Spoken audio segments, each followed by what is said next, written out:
Hey there, story lovers. Welcome to the Storytelling Podcast, your cozy corner for captivating tales. I am your host, Alejandra, and today I'm telling you all about the famous Guy Fawkes. If you are from the UK, you know about this character. If you don't, well, continue listening to one of the biggest historic plots to murder the monarchy in the United Kingdom.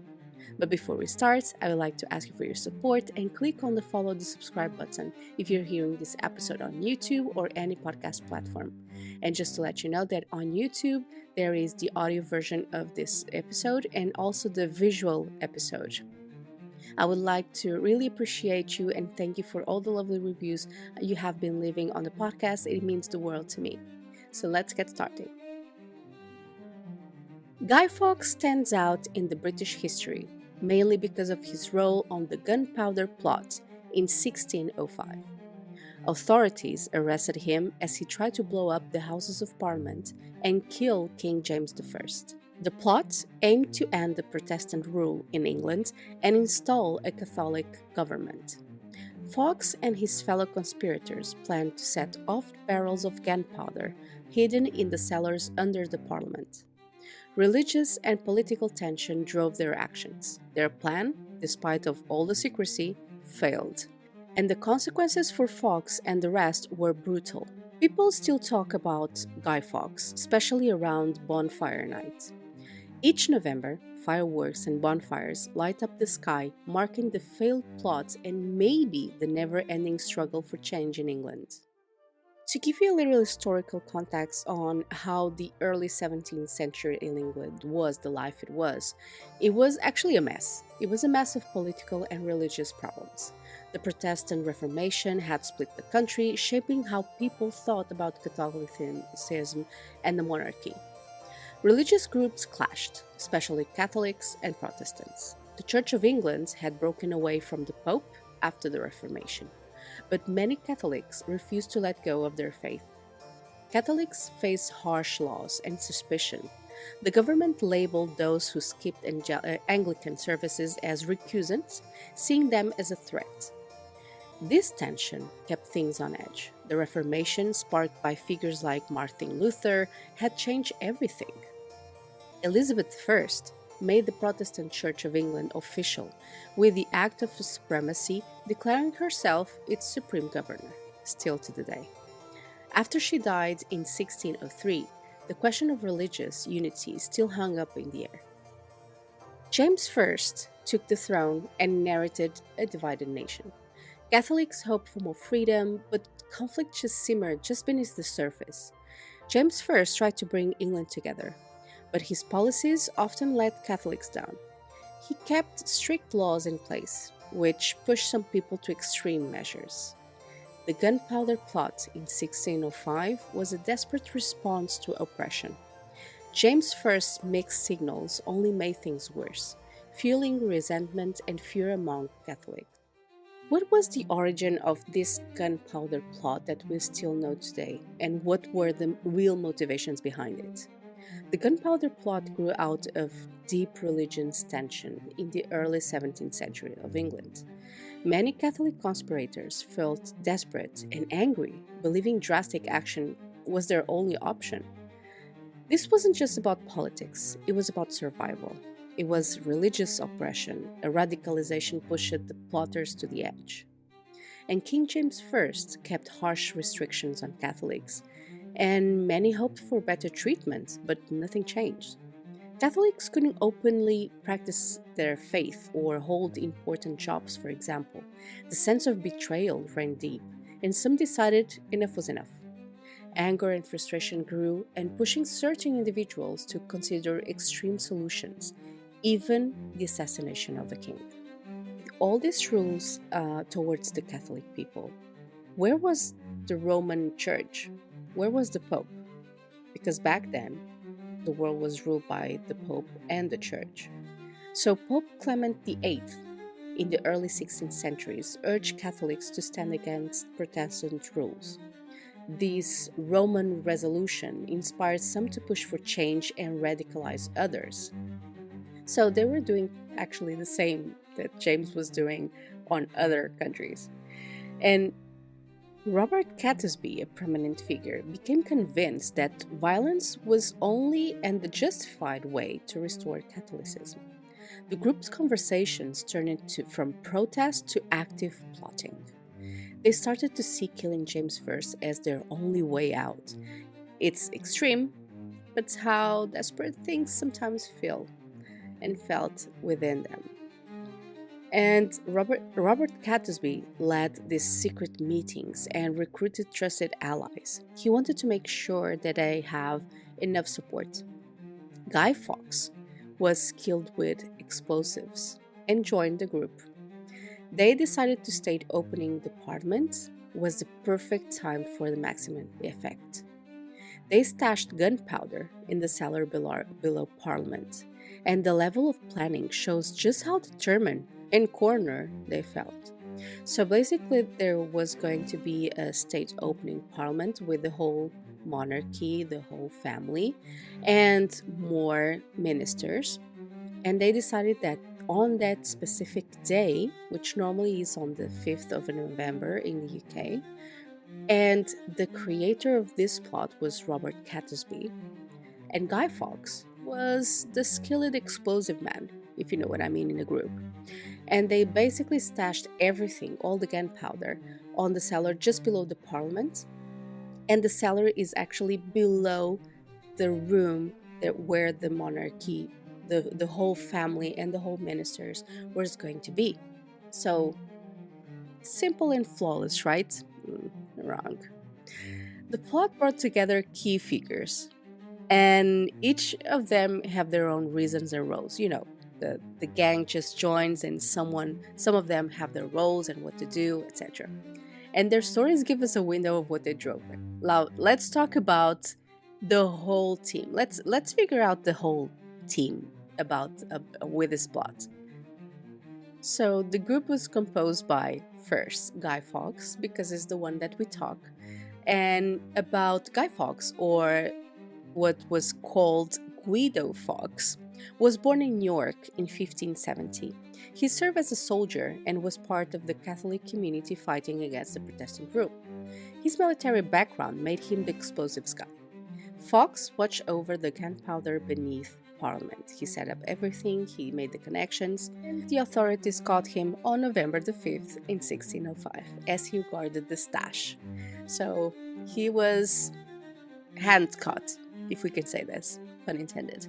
And his arrest blew the whole plot wide open. Then we have the mastermind, Robert Catesby.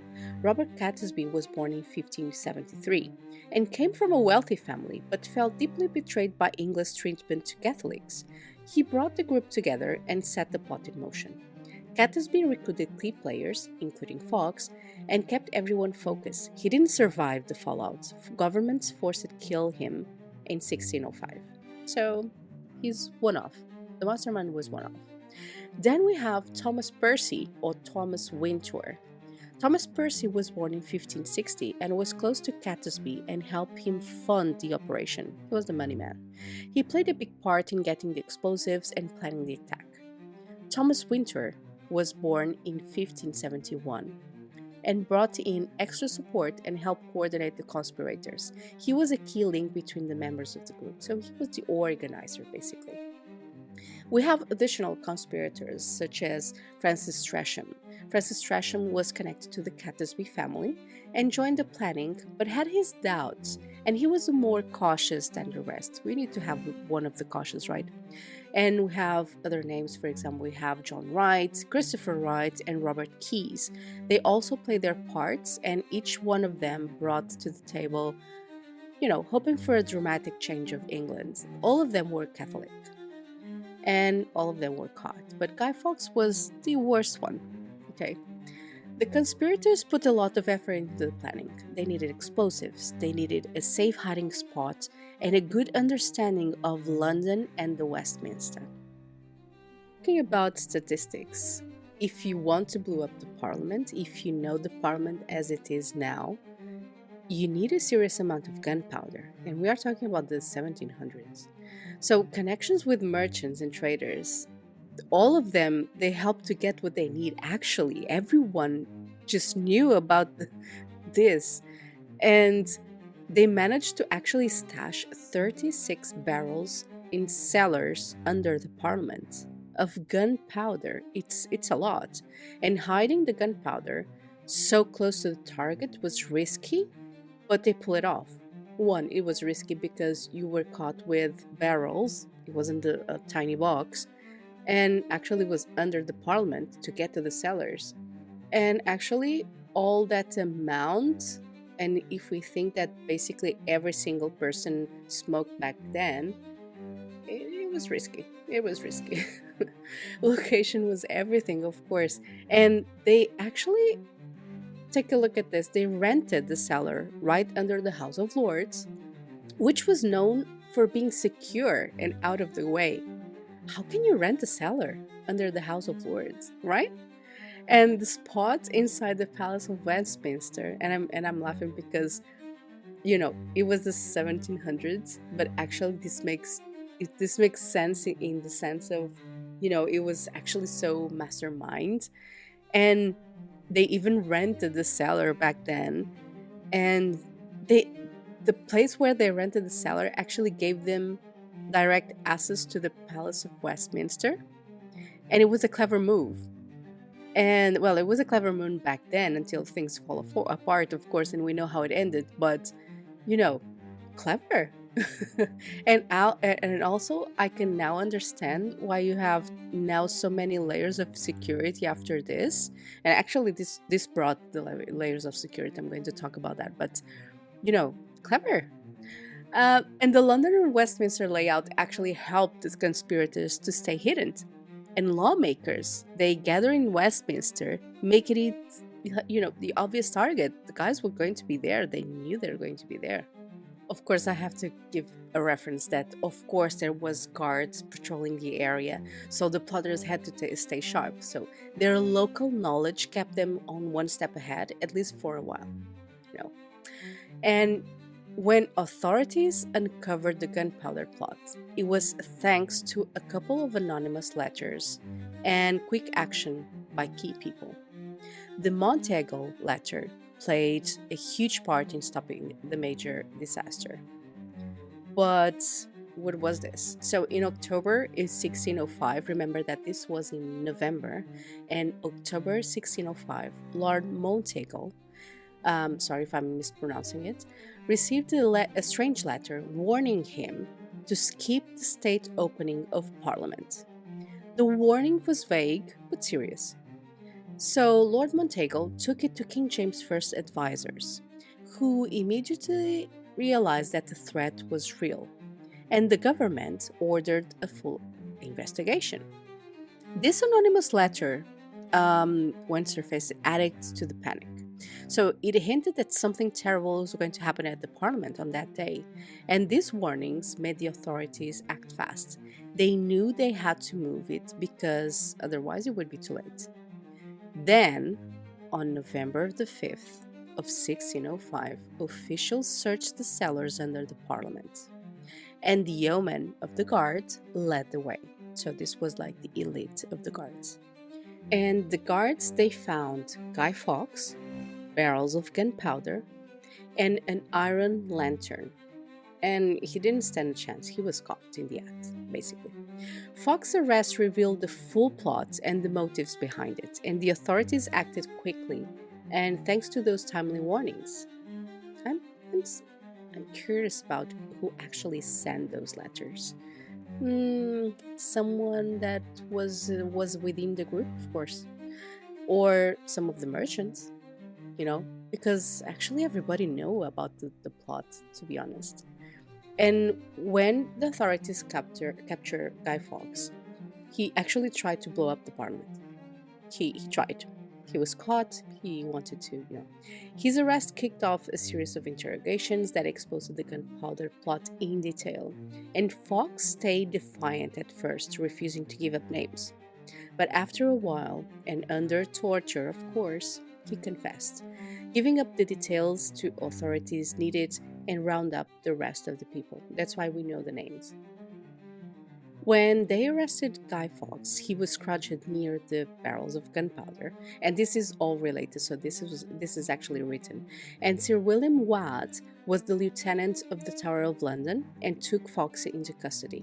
And the guards acted fast, knowing how dangerous the situation was.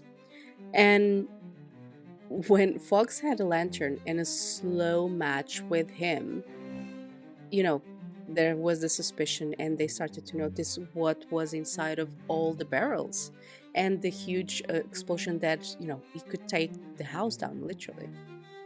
After Fawkes and the other plotters were arrested, the authorities began a series of charges against them. The trials in 1607 were intense, and with key legal figures determined to make an example out of them. The group faced charges of treason, of course, and high treason. They aimed to kill the King James I and the family and destroy the Houses of Parliament, a direct attack on the monarchy and the state. And treason ranked amongst the worst crimes imaginable. The conspirators, including Robert Catesby and Thomas Winter, were charged for plotting to replace the king with a Catholic monarch. The authorities saw the plot as so severe that only harshest punishment would do. The trial started on January 1605 with Robert Cecil, the Earl of Salisbury, taking charge of the proceedings and determined to see the plotters punished. Westminster Hall hosted the hearings. Many confessions came under extreme pressure, making it easy to the court to condemn the accused and proceeds. The process was swift and honestly, it was merciless. The punishment for treason was brutal. It was hanged, drawn, or quartered. You make your pick. Authorities wanted to make a public spectacle of it, to send, a message and a clear warning to anyone thinking of rebellion. And then on January the 30th, on 1606, several conspirators met their end. They were hanged almost to death, then disemboweled, and finally cut into 4 parts. Fun. Huge crowds gathered to watch, and the execution served as a chilling reminder of what happened to traitors. That grim day closed the chapter on the Gunpowder Plot. But what about when, after all of this was known to the public, to the people? What happened? So this Gunpowder Plot actually shook the British society and the government to its core. It led to strict laws against Catholics and changed how people saw them for generations. They even also left a mark on the British culture, especially through the figure of Guy Fawkes.